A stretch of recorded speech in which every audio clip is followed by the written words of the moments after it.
akka oppaatti ambaasaadara jennee namni filanne nama hedduu jaalatamu wanti inni dubbatu lafeerra malee lafa kan hin buune kan hin buune ka qeerrollee ta'ullee urmii gabaabduu tana keessatti waan guddoo saba isaatiif hojjetee garsiisuu danda'e rabbi urmii arraageessaa kennuufillee fuulduraafis kabajamaa ka hedduu jaalannu artistii keenya artistii Hacaaluu Oppaa ambaasaaddariidha jechuudha. Naaf simadha. Hacaaluu guyyaa dura waa'ee Oppaa kanatti himnu asuma ji'a muraasa dura ilillumatti ol argine. Sakandii wayittiin fudhanne dafeetuma isin faana hojjechuun barbaadan hunje. Wanti guddaan isarraa hubanne maali? Haaceen keenya ummata keenya karaa irratti jarri ajjiisaa beekofaaf osoo hin tahin lammii keenya ka baadiyyatti baadiyyaa magaalatti osoo imalu magaalaa keessatti rakkina tajaajila fayyaa sirrii ta'e dhabuun du'aa jirus saniifis waa gochuu akka barbaadu sirriitti irraa hubanne saniif hedduu jaalannaa akka Oppaatti hedduu galatoomfachuu barbaannaatti si'a tokko nu galatoomfadha.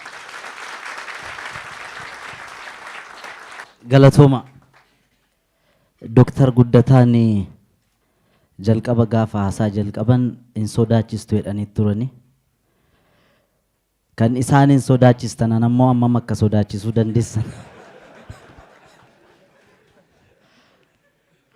Maalumaaf bakka akkasii kana akkana affeeran naan galu yeroo baay'ee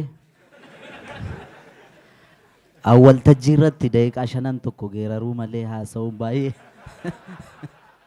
bakka speeshaalii obbo Jawaar Mahammad jiran kanatti haasa'uuni kan akka Dr. Guddataa jiran kanatti haasa'uun baay'ee ulfaata. Haa ta'uutii gaa erga jettan inuma yaala jaarsa jalattan guddadhe waan ta'eef. Kabajamtoota abbootii gadaa kabajamtoota hayyoota Oromoo hundi keessan duraan dursee waldaan hakimoota Oromiyaa ambaasaadara godhe ulaagaa kamiin akka ambaasaadara na godhe himuu yaalaniiru Dr. Ililliin garuu gadi fageenyaan naa liqinfamuu baatus carraa kana argachuun tarii eebba abbaa kiyya addaaf addunyaa siifaa kennu kan jedhu irraa waan dhufe fakkaata. Gammachuu guddaanan simadha jechuudha. Gammachuu guddaan natti dhaga'ama.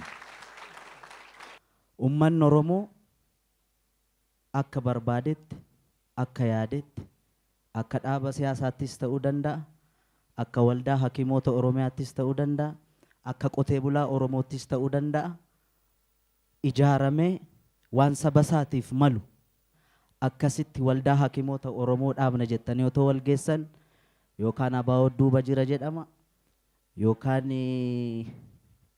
egaa maqaan hin dhabamu waan Oromoodhaaf kennamu isinis immoo kanas gochuun dandeessan namni gochuu danda'us immoo yoo baay'ate 2 3 4 hin caalu innis yaadatti hafa jechuudha.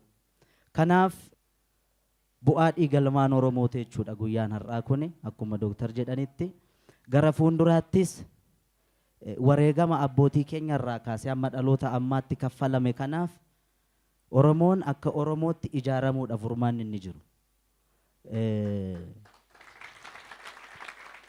Akka dhaaba siyaasaatti dhaabbilee hedduu qabna isaanis maquma qofa osoo hin ta'in dhaaba jechuun yoo gadi fagaatee dhaabbateedha gadi fagaatanii dhaabbatan hundi isaanii inni guddaan garuu akka sabaatti ijaaramuun uummanni Oromoo uumamaan hayyu warra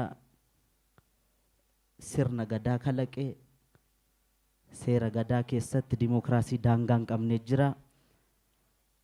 Isin immoo warra barumsa hammayyaatiin gargaaramtanii hayyummaa uumamaan qabdan irratti barnootaan utubdanii warra as geessan waan taataniif isinirraa profeshinii keessan uummata keessaniif invest gochuudhaaf carraan jiru kana baga gammanne baga gammaddanii egaa waldaan hakimoota Oromiyaa ambaasaadara godhe erga na filetti anis amma humna kooti walaloo koo bukkeettis barreessa waan isaan na ergatan kana ergamuudhaaf waadaan galan jedhana of galchaa galatooma.